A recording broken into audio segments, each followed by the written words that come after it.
Talk about writing Venice first, which is the first course. And the idea behind that course is to think about a couple of different things. First of all, how to write a place, or what writing's relation is to a place, and in particular Venice, since we're here.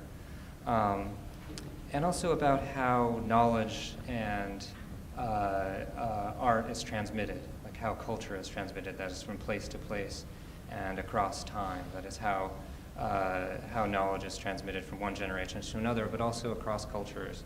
And so, and in order to think about those questions, it focuses on how perceptions of Italy, and particularly of Venice, affected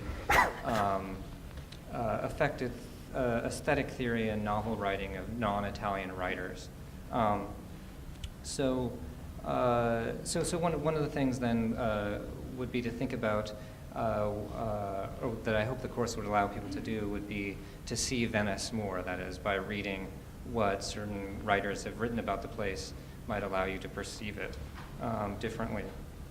So we might start with Agamben. The Italian philosopher Agamben has a fascinating essay about Venice as a spectral city.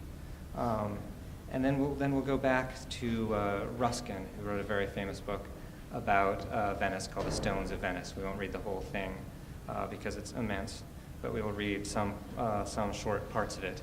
And then to Walter Pater, who didn't write about Venice, but who wrote a lot about Italy, and who has a very peculiar model of cultural transmission. And then from there we'll go to Henry James, who wrote travel writings on Venice, but also has a number of short stories and novels that are set in Venice. And finally, we'll end the course with Proust as another way of thinking about cultural transmission, insofar as Proust wrote a preface to a translation of Ruskin, and was very interested in Ruskin's writing. And then we'll look at some passages where Proust talks about Venice and In Search of Lost Time. So focusing on Venice in that novel allows one to see things about Proust's aesthetic theory, so I guess for logistical things, I'd ask you to write a couple of papers toward midterm and finals. And perhaps give a presentation, a very short presentation to introduce discussion on some day. But my second course is William Faulkner and the American South, which will be an introduction to the writing of William Faulkner, as its title would suggest. And it will focus primarily on detailed attention to Faulkner's prose, which is one of the most distinctive styles in the American literary tradition.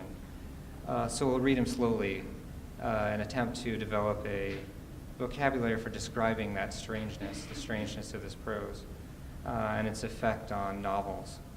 At the same time, we'll be looking at Faulkner's vision of the American South. That is,